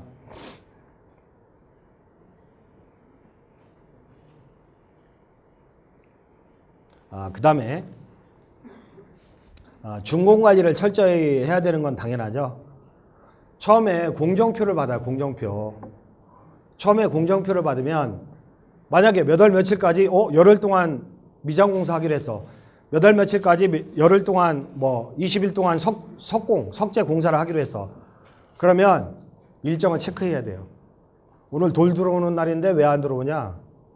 아니 열흘 동안 돌공사 하기로 했는데 외장 돌공사 하기로 했는데 왜 안 들어오냐? 간섭을 해야 된다고요. 그래서 도곡계약서에도 이 공정일정표를 10% 이상 못 지키면 위약금 10% 먹고 해지한다고 해야 돼요. 공정 일정을 10% 이상 못 지키면 위약금을 공사대금의 10%로 약정해야 된다고요. 그래서 타치를 해야 돼요. 왜 돌이 안 들어오냐고. 그러면 내가 바쁠 때도 있잖아요. 현장에 못 가볼 때도 있잖아요. 그래서 CCTV를 달아야 돼. CCTV. 10,000원이면 달아. CCTV. CCTV는 내 건물은 철거되잖아요. 그러니까 건너편 건물에 달아야 돼. 건너편 건물 어차피 민원 해결하려면 갈비짝이나 과일박스 들고 해결해야 되잖아요. 임차인들은 과일박스, 집주인들은 갈비짝 투자하셔야 됩니다. 돌아야 되잖아요. 죄송하게 됐다고 좀 시끄럽게 하겠다고 한 동네 사람 되는데 그러면서 현금 봉투 10,000원짜리로 두껍게 20만 원 넣어서 20만 원 줘. 그러고 건물 안 상하게 실리콘으로 이렇게 해서 CCTV 달겠다고. 죄송하다고. 꼭 달아야 돼 그거는. CCTV를 다는 거는 일정대로 공사가 진행되는지 그거를 파악해야 됩니다. CCTV를 다는 이유는. 그리고 굉장히 중요한 게 있어요. 특히 언덕진 동네 있잖아요. 언덕진 동네. 언덕진 동네는요. 자동차가 올라가다가 이웃집 담을 부셔버리고 언덕진 동네는 크레인이 자주 넘어져요. 받침대를 잘못해가지고. 그러면 누구 잘못이냐? 누구 잘못이냐? 이런 거를 따지기 위해서 CCTV, 증거자료, 과실의 배분 문제 있잖아요. 특히 종합건설이 들어오면 종합건설업체는 관리감독 잘못이 있잖아요. 관리감독 잘못. 그 다음에 크레인 업체는 자기 과실이 있어요. 그러면 종합건설업체 인력이 나와서 막 코치하고 막 따지고 이런 거가 찍혀 있는 거야. 그러면 과실의 배분 부분에 있어서 차이가 나요. 그리고 중장비는요. 중장비는 다 보험에 가입되어 있어요. 의무적으로. 대인 대물 사고 났을 때. 그래서 중장비 들어올 때는 보험 증서를 다 달라고 해야 돼. 아까 설계, 건축사, 그 다음에 감리, 감리. 아니 건물이 기초공사를 하잖아요. 그러면 이웃집하고 뛰는 거리가 있잖아요. 근데 이웃집하고 뛰는 거리가 있는데 이게 잘못되어 있는 경우가 엄청 많습니다. 근데 건너편에서 뭐라고 안 하니까 제대로 됐겠지 하고 뭐라고 안 하잖아요. 대부분. 그러니까 그냥 넘어가 준공 나 그냥. 근데 지금 저희 현장 중에 건너편에서 막 난리가 났어. 막 1조권 침해가 된다는 둥, 1,000만 원, 2,000만 원 물어달라는 둥, 그러면서 뭐 측량을 하라는 둥, 측량 몇 번 하는지 몰라. 그 거리 때문에. 사당동의 한 현장은 사당동에 최근에 다 걷어냈어요. 싹. 추가 비용 2억 5천 들었어요. 기초부터. 이게 잘못 쓴 거야. 처음에 기초공사가. 누구 잘못이야? 나 2억 5천 손해봤는데 내 건축주로. 누구 잘못이야 이거? 감리 잘못입니다. 감리. 그러면 감리한테 손해배상 청구해야 될 거 아닙니까? 근데 감리한테 손해배상 청구할 권리가 있다는 것조차도 모르잖아. 건축주들은. 그러고 건축사나 감리자는 역시 공제로 운영합니다. 공제증서를 받아야 될 거 아닙니까? 근데 왜 안 받아? 다 받아놔야 돼요. 건건이. 중장비도 마찬가지. 보험 가입증서를 다 받아가지고 확인해야 돼요. 자, 저당권 실행되는 거 웬만하면 저당권 설정하지 마라. 담보신탁부 대출을 받아라. 그 내용. 그 다음에 공사대금의 유용, 횡령. 이거는 100%라고 했죠? 100%? 100%이기 때문에 공사대금의 흐름을 철저하게 관리해야 되는 건 너무나 당연하다. 내 사업 하듯이. 진짜 큰 사업이니까 일생일 때. 그 다음에 계약이행 보증서를 받고서 또는 건설공제지업의 공제증서를 받고서 후불로 지불해라. 선불로 지불하고 나중에 주세요. 안 돼. 건설공제지업의 이행보증서 계약금의 10% 20% 보장되는 거 그걸 먼저 받고 지불해라. 그것도 딱 두 가운데 서울보증법이나 건설공제조합.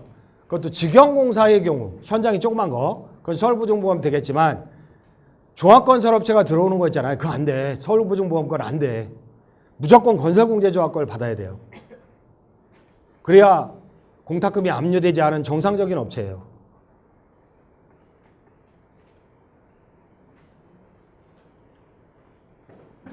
뭐 한라 뭐 어쩌고 저쩌고 이런 거 받으면 안 돼. 자, 공사대금 초과 지불하는 거. 자, 민간건설 표준 도급계약서에는 민간건설 표준 도급계약서를 이용하잖아요. 그러면 뭐 몇 월 며칠 날 계약금 주고 뭐 2월 30일 날 중도금 2억 원 주고 뭐 4월 30일 날 2차 중도금 3억 원 주고 그 다음에 준공 후 14일 내로 얼마 주고 이렇게 계약서를 씁니다. 이렇게. 아니 아파트 매매 계약하는 것처럼 예? 아파트 매매 계약하는 것처럼 몇 월 며칠 날 계약금 주고 몇 월 며칠 날 중도금 주고 몇 월 며칠 날 얼마 뭐 2차 중도금 주고 몇 월 며칠 날 준공 낸 후 14일 내로 얼마 주고 이렇게 쓴다고요. 대부분 90% 100%가 그렇게 쓰면 가불이 바뀌는 원인이에요. 그게 업자들은 뭐라고 합니까? 아니 지금 4월 30일이에요. 4월 30일 2차 중도금 줘야 될 거 아니에요. 막 개 지랄을 떨어요. 돈 달라고. 왜 날짜 안 지키냐고. 근데 건축주 입장에서는요. 아니 이상해. 내가 아무리 봐도 공정률이 30%도 안 되는 것 같은데 공정률이 30%도 안 되는 것 같은데 아니 공사대금 한 70% 나가게 생겼어. 오바지급하게 생겼어. 날짜가 됐으니까 달라고 하니까. 그래서 마음 약해져 가지고 이체를 하고 있어요. 그러면 공사 안 돼요. 그래서 어떻게 써야 돼? 예방책. 예방책. 지불 날짜 외에 기성률을 특정한 중도금 지급률을 약정해라. 그러니까요. 예컨대 2018년 2월 30일 날 중도금 2억 지급 이렇게 쓰지 말고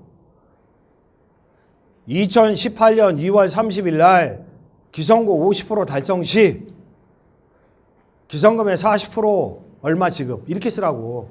계약서 쓸 때.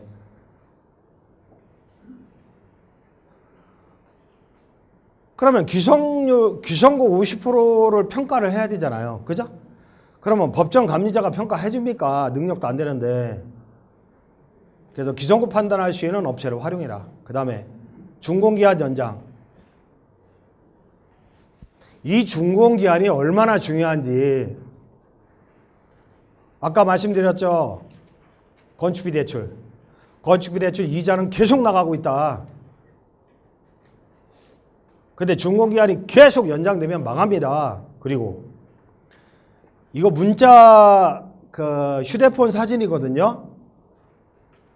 휴대폰 사진에 보면 지금이 이거 내 폰이야. 이거 옛날 거. 내 폰인데 지금이 10월 28일인데 외관도 조경도 첨부 사진 정도의 공정입니다. 빨리 좀 진행해 주세요. 공사가 멈춰 있는 거야. 지금이 10월 28일이에요. 조금 있으면 눈 와요. 눈 오는데 외장 공사 할 수 있겠어요? 내장은 불 때 가면서 할 수 있거든요. 내장은. 근데 외장 공사 겨울에 했다가는 이거 망합니다. 이거. 바로바로 하자가 터져요. 그러면 공정을 못 지켰다? 한 두어 달, 석 달 못 지켰다? 이거 1년 반 가버려요. 왜? 겨울에 놀아야 되니까. 놀아야 되니까. 그러고 한겨울도 놀고요. 장마철이라는 게 있어요. 여름에는. 이 장마철 날 공사 거의 못해. 그러고 올겨울에 얼마나 추웠습니까? 그거 기억나? 다 까먹었지? 얼마나 추웠는지 몰라 진짜. 공사 못해요 이거. 그래서 공정률 지킨다는 게 얼마나 중요한지 몰라요. 그러면 늘 얘기하지만 외상공사하면 현금 요구 과정에서 공사 중단해요. 왜냐하면 공사 스펙이 이제 시트가 부족해. 자 보시면 90% 이상은 허가빵 도면 가지고 견적을 내. 동네 업자한테. 네? 그건 견적이 불가능한 겁니다. 그러면 나중에 얘가 뭐라고 그래요? 아이고 이거 견적이 없는 거네. 추가 공사비. 어떻게 해야 돼? 허가빵 도면이 있어요. 허가 도면이라고 하거든요. 허가 도면. 그거 가지고 허가 나오죠. 그러면 실시 도면이라고 해서 실시 도면. 엄청나게 상세하게 나오죠. 그것도 부족해. 그래서 뭐라고 그래요? 수량산출서라고 그래요. 설계사무소한테 처음에 저 설계비 얼마입니까? 그러면 설계비 얼마입니까? 그러면 평당 뭐 6만 원 주세요. 7만 원 주세요. 그럴 거예요. 그러면 뭐라고 요구하냐면 저기 수량산출서도 상세하게 뽑아주세요. 그러면 평당 10만 원 넘어가요. 그럼 비싸다고 안 할 겁니까? 해야 됩니다. 망하는 것보단 낫잖아요. 그 설계사무소도 얼마나 고생하는 줄 아세요? 정말로 힘들게 일하는 분들이에요. 눈 빠져요. 컴퓨터 맨날 쳐다보면서 연구하는데 눈깔 빠진다고.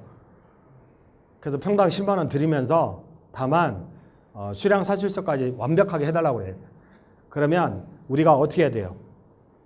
자재 스펙이라고 있어요. 자재 스펙 플러스. 그러면 시공자 자재 스펙은 뭐예요? 아니 샤시는 뭐 LG 샤시냐? 그러면 LG 샤시 구체적인 모델 넘버가 들어가야 될 거 아니야? 그 다음에 독일은 뭐 동서독이냐? 모델 넘버가 들어가야 돼요. 다.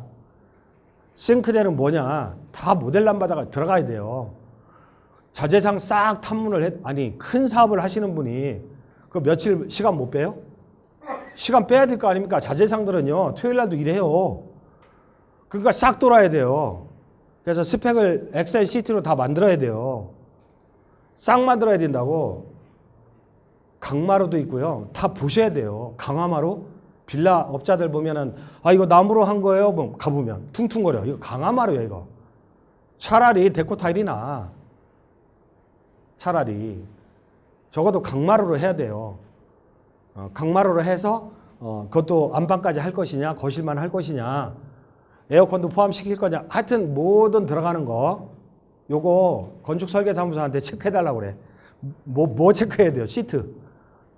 그런 상태에서 내가 이제 돌아다녀야 돼. 그 모델 넘버를 다 적어. 그러면 수량산출서하고 자재 스펙 가지고 실시도면 가지고 견적을 뿌려야지 제대로 된 견적이 나올 거 아닙니까? 그 상태에서 준공관리를 해야 돼요. 어떻게? 공정표와 CCTV 가지고.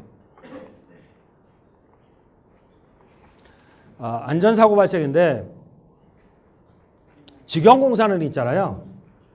직영공사. 단독주택 짓는데 업자하고 계약했대. 직영공사네요. 했더니 뭐라고 그래?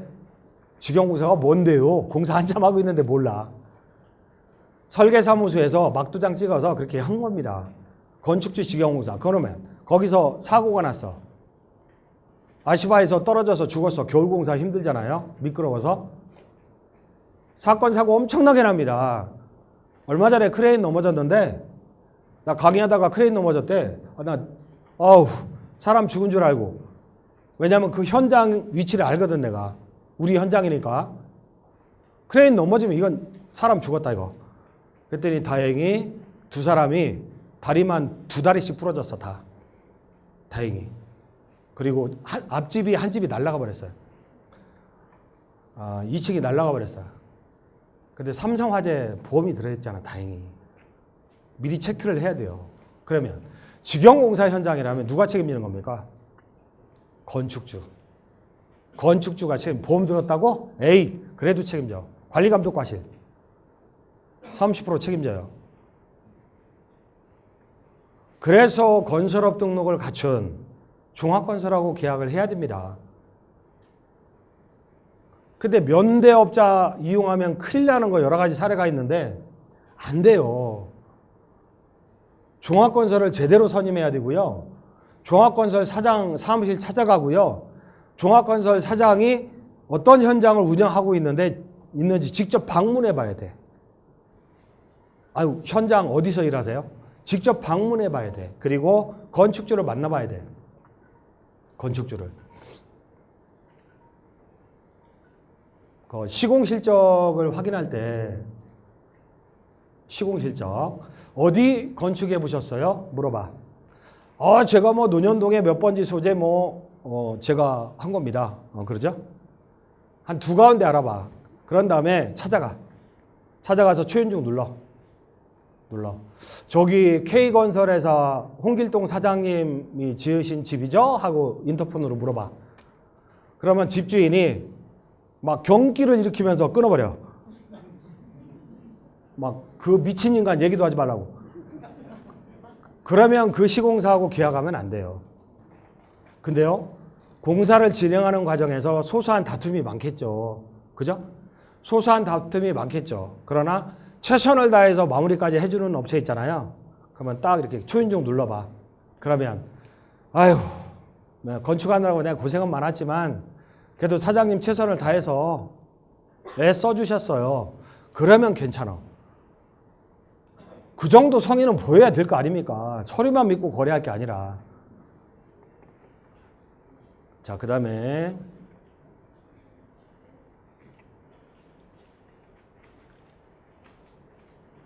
아까 제가 99%의 도곡계약서는 어떻게 되어 있다고요? 준공 후 14일 내로. 준공 후 14일 내로 잔금 치른다. 이렇게 돼 있어. 네? 그러면 준공이 났다고 다 된 겁니까? 말 같지도 않은 거예요. 다가구 원룸을 짓는다고요? 10개, 10개. 원룸이 10개. 근데 한 개만 도기가 들어가 있어. 한 개만 싱크대 들어가 있고. 그 상태에서 준공되는 거예요. 빌라 공사를 한다고요? 한 세대는 제대로 돼 있어. 나머지는요, 엉망입니다, 엉망. 동호수도 안 맞고요. 201호 전기료가 301호에서 나오고요. 연결이 잘못되고, 말이 아니야, 말이. 중국이 났다 하더라도 하자 보수할 게 말이 아니라고요. 근데 14일이 딱 됐어. 돈 달래. 날짜 됐는데 왜 안 주시냐고. 그래서 아니 마무리 공사 안 돼 있잖아요. 마무리 공사 안 돼 있잖아요. 아니 돈을 주셔야 마무리 할 거 아닙니까? 이렇게 싸우는 거야. 닭이 먼저냐 계란이 먼저냐 싸우는 거야. 분명히 도곡계약서에는 14일 내로 돈 주기로 했거든. 그러니까 돈 줘요. 돈 준다고. 그러면 연락이 두절됩니다. 거의. 90% 이상 연락 두절입니다. 우리가 다가구나 빌라나 이런 데 지나가다 보면 주차장 천정이 없는 데 있잖아요. 가끔. 배관만 보이고 주차장 천정이 없는 빌라들 많잖아요. 그게 마무리 공사 안 하고 잔금 받고 도망간 현장이에요. 주차장 천장이 준공 요건은 아니거든. 그러니까 마무리가 엉성하게 돼 있는 데는 돈 받고 도망간 현장인데 그럼 어떻게 해야 됩니까? 아, 쉬라고?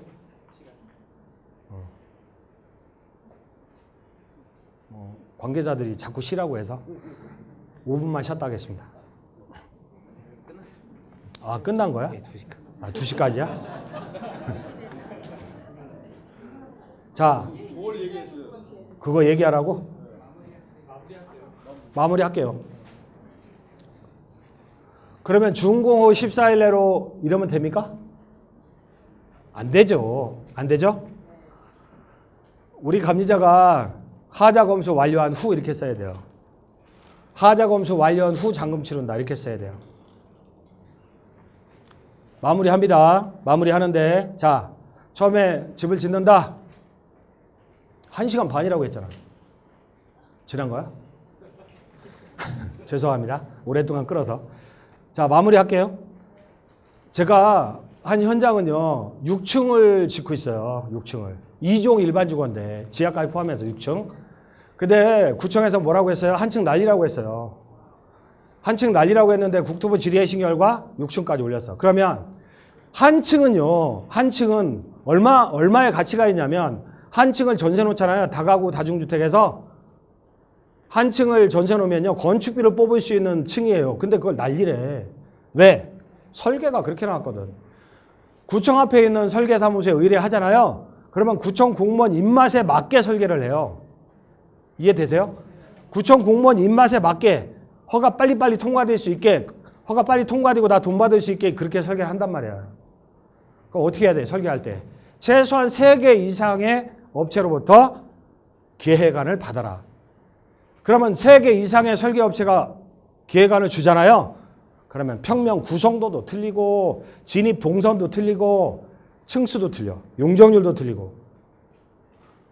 이게 설계의 현실입니다. 그걸 아시라고. 그래서 여기 써 있는 내용을 읽어보세요. 그 다음에 시공 견적 받는 거.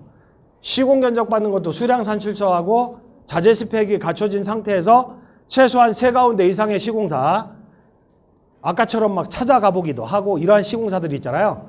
3개 이상의 시공사들로부터 견적을 받아라 이겁니다. 받아라. 그래야 제대로 된 시공 견적을 받을 수 있다. 근데 이것도 저도 모르겠다. 그러면 제가 닥터빌드 플랫폼을 운영하니까 그 사이트 방문하셔서 추가 공부도 하시고 무료로 동영상 많이 올려놨습니다. 추가로 공부하시고 그렇게 해야 되고, 그리고 아까 인테리어. 그러면 건설업체가 아니라 인테리어 업체 선정할 때는 어떻게 하느냐. 인테리어 업체. 아니 내가 상가 인테리어 하는데 2억 들어간다.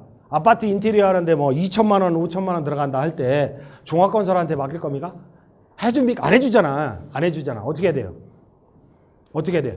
인테리어 업체 돈 받고 도망가는 경우 너무 많아요. 너무 많아. 인테리어 업체 상가 인테리어 하는데 2억 들어가. 엄청나게 속 썩어요. 어떻게 해야 돼요? 방문해서 제 기준으로는 저도 인테리어 업체 우리 직원이 18명이에요. 인테리어 업체 직원이. 제 기준으로는 똑같은 대표자가 최소한 업력이 5년 이상, 7년 이상 하고 있는지 한 자리에서 5년 이상, 7년 이상 하고 있는지, 그리고 최소한 직원들이 10명 이상 넘는지. 한두 명이 근무하는 업체는 굉장히 위험합니다. 10명 이상 근무하고 있는지. 그런 업체를 선정해야 돼요.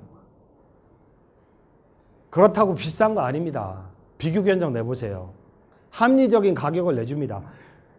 성실하게 공사를 했고 합리적인 견적으로 공사를 했으니까 직원을 20명 운영하면서 오다도 많이 챙겨가면서 활발하게 공사를 하고 있는 거지. 막 바가지 견직 씌우고 막 공사하다 중단되고 이런 업체들은 오래 못 가요. 5년 이상 못 간다고. 그런 업체들은. 그래서 업력을 봐라. 인테리어 업체는 업력을. 그래서 할 얘기는 많지만 무지하게 할 얘기 많거든요. 근데 그런 것들은 이 사이트에 들어가셔서 보시기 바랍니다. 고생 많으셨습니다. 감사합니다. 이제 집 짓다 10년 늙지 말자.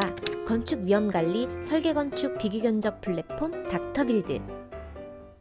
닥터빌드 사업 구조에 대해서 설명을 드리도록 하겠습니다. 첫 번째, 닥터빌드 사업의 개념입니다. 닥터빌드는 건축을 하고자 하는 건축주와 건축사들, 시공사들을 연결하는 플랫폼입니다. 대표적인 O2O 서비스에는 요식 업체들과 고객들을 연결하는 요기요, 배달의 민족 같은 플랫폼이 있으며 택시 업체들과 고객들을 연결하는 카카오 택시, 우버 플랫폼이 있습니다. 다음으로 닥터빌드 사업 프로세스에 대해서 설명드리도록 하겠습니다.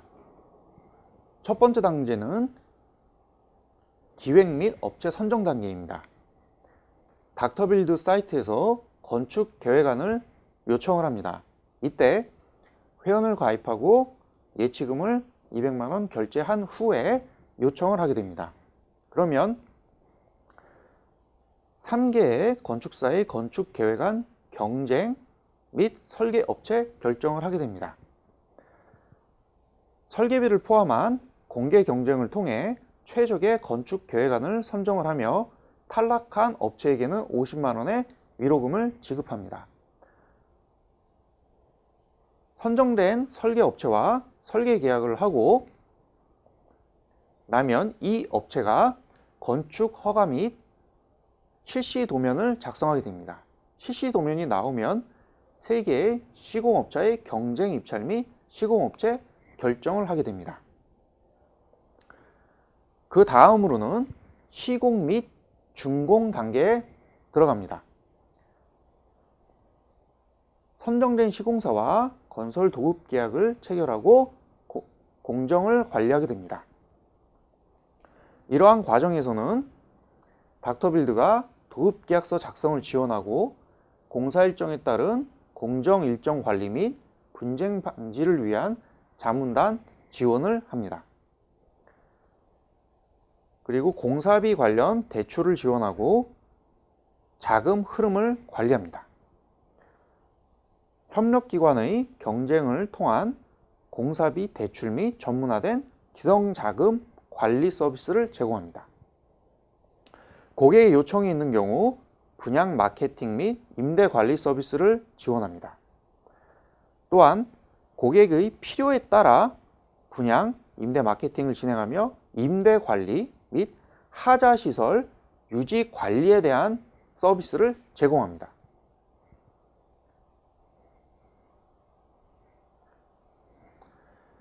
다음으로 닥터빌드의 사업 프로세스 중 3가지 왜 전문 건축사 3곳의 건축계획안을 받아야 하는지, 예치금을 내야 하는지, 그리고 시공사 3곳의 견적을 받아야 하는지에 대하여 설명을 드리도록 하겠습니다. 우선 첫 번째로 전문 건축사 3곳의 건축계획안을 받아야 하는 이유에 대해서 설명을 드리겠습니다. 일반적인 가설계는 부정확하기 때문에 정확한 건폐율과 용적률을 산정해야 하기 때문입니다. 따라서 해당 건축물에 경험이 많은 숙련된 건축사인 전문 건축사로부터 건축계획안을 받아야 합니다. 두 번째로 주차 및 출입에 가장 편리한 동선을 확보해야 하기 때문입니다. 세 번째로는 건축물의 최유효 이용을 반영한 외관 디자인을 기획하기 위해서입니다. 네 번째로 일상생활 및 임대사업에 가장 적합한 평면도를 구성하기 위해서 복수의 건축계획안을 받아야 합니다. 이러한 평면도는 수익성에 아주 큰 영향을 미칩니다. 따라서 임차인의 선호도가 높은 평면을 구성해야 합니다. 그리고 마지막으로 건축사 간 경쟁을 통해서 합리적인 건축 설계 비용을 결정하기 위해서 복수의 안을 받아야 합니다. 소위 말하는 허가성 도면은 최저가의 견적으로도 가능하겠지만 합리적인 공사 견적 확보를 위해서 정확한 실시 도면을 합리적인 설계 비용으로 확보해야 하기 때문에 반드시 전문 건축사 3곳의 건축 계획안을 받아야 합니다. 두 번째로 왜 예치금을 내는지에 대해서 설명을 드리겠습니다. 첫째, 위와 같은 전문 건축사가 제출을 한 건축 계획안의 모방 방지 또는 저작권 보호를 위해서 예치금을 받고 있습니다. 두 번째로 양질의 건축 계획안 확보를 위해 탈락한 건축사에게 위로금을 지급하는 제도를 운영하고 있습니다. 세 번째로 시공사 3곳의 견적을 받아야 하는 이유에 대해서 설명을 드리겠습니다. 첫째, 공종별 가장 경쟁력이 있는 견적을 검토 및 결정하기 위해서입니다. 두 번째, 각종 위험과 분쟁의 예방 관리를 위해 복수의 시공 견적을 받고 있습니다. 세 번째로 기성 관리와 공사 일정 관리, 공사비 자금 관리 등에 있어서 정확한 근거 자료가 필요하기 때문에 복수의 견적을 받습니다. 마지막으로 일회성 거래를 하는 시공사의 경우는 믿을 수 없는 경우가 많습니다. 유치권 행사나 추가 공사비 요구 등이 있을 수 있기 때문에 저희 검증된 닥터빌드의 협력사와 함께 복수의 견적을 받아서 다시 한번 검증을 해야 합니다. 이러한 이유로 시공사 3곳의 견적을 받고 있습니다. 다음으로 닥터빌드 건축 계획안에 대해서 샘플을 보여드리도록 하겠습니다. 건축물 개요입니다. 건축물 개요에서는 내가 가지고 있는 대지의 면적, 연면적, 건폐율, 용적률, 주차 대수, 그리고 각 층별 원룸과 투룸, 쓰리룸이 몇 개가 들어갈 수 있는지 면적을 보여주고 있습니다. 그리고 다음으로 평면도입니다. 보시는 평면은 한 층에 원룸이 4개 설계되어 있습니다. 건물주의 수익을 극대화하기 위해서 임대가 가장 잘 되는, 이 지역에서 가장 임대가 잘 되고 수익성이 높은 평면을 구성을 해봤습니다. 다음으로 건축물의 인면입니다. 전면과 옆면입니다. 그리고 마지막으로 3D 매스 모델링이라고 하는데, 보시면 건물 자체가 입체화돼서 보입니다. 대부분의 건물주들께서는 도면을 보고 내가 짓고자 하는 건물이 어떠한 형태로 나타나는지를 입체감이 없는 경우가 많습니다. 따라서 이러한 부분을 명확히 하기 위해서 3D 매스 모델링이라는 것을 만들고 있습니다. 다음 장에서는 다른 건축 계획안을 보여드리도록 하겠습니다. 먼저 건축물의 개요 부분에서는 대상지에 대한 분석 내용입니다. 그리고 이 뒷장은 조금 전에 보신 바와 같은 건물의 면적과 대지 면적, 건폐율, 용적률 등에 대한 내용입니다. 그리고 한 층에 4개의 원룸이 구성되어 있습니다.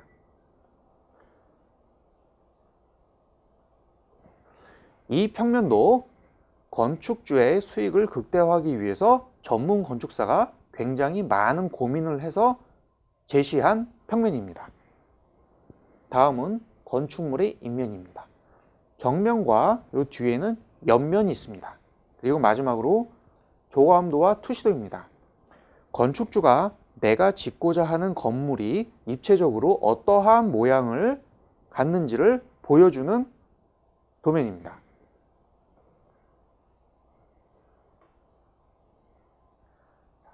다음으로 사회적인 기업 닥터빌드 사업 구조에 대해서 설명을 드리겠습니다.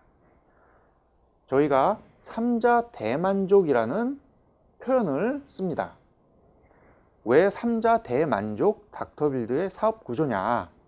먼저 건축주의 입장에서는 첫 번째, 합리적인 설계비와 공사비, 그리고 100% 마이너스 건축비 대출을 제공합니다.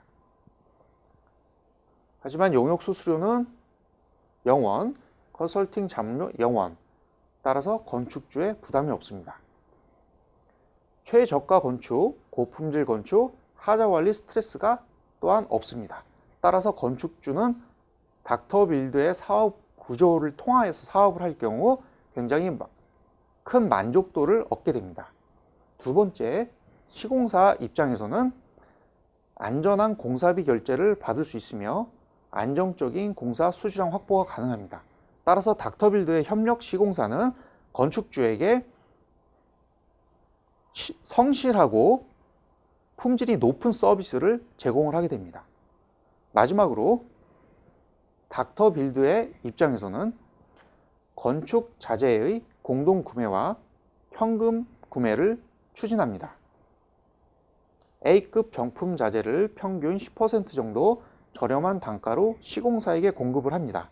따라서 닥터빌드는 이러한 자재의 공급을 통해서 일정 수준의 기업 이윤을 만들고 있습니다. 다음으로 닥터빌드의 수익 구조를 그림으로 보여드리도록 하겠습니다. 닥터빌드의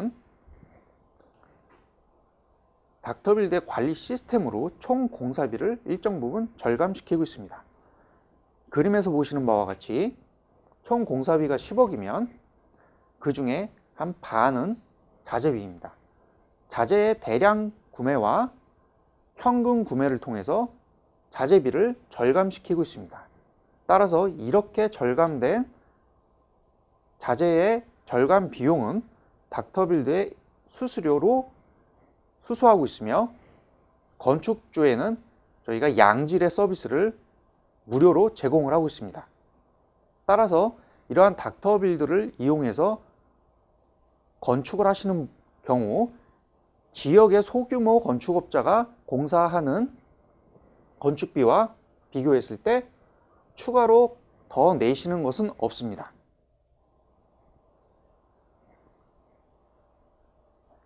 다음으로 소규모 건축 파트너인 닥터빌드에 대해서 간략하게 설명을 드리겠습니다. 부동산 투자를 할 경우 수익률이 가장 높은 분야가 건축 사업입니다. 그러나 시공사를 잘못 만날 확률이 소규모 건축에서는 90%입니다. 외상공사를 하면 파산하거나 건강을 해야 할 확률은 99%. 공사대금 100% 확보해도 공사비를 다른 곳에 유용해서 실패할 확률이 90%입니다. 위의 실패는 망하는 경우와 이익이 없는 상태를 포함한 것입니다. 따라서 결국 성공적인 건축 투자를 위해서는 닥터빌드 사이트를 이용해야 합니다. 마지막으로 토지 등의 물건에 대한 공부, 건축 내지 개발 과정에 대한 공부, 그리고 닥터빌드를 이용하면 삼박자가 맞을 경우 성공적인 건축 투자를 하실 수 있게 됩니다. 소규모 건축 파트너 닥터빌드는 네이버에서 검색을 하시면 보시는 바와 같은 화면이 나옵니다. 지금까지 닥터빌드의 사업 구조에 대해서 설명드렸습니다.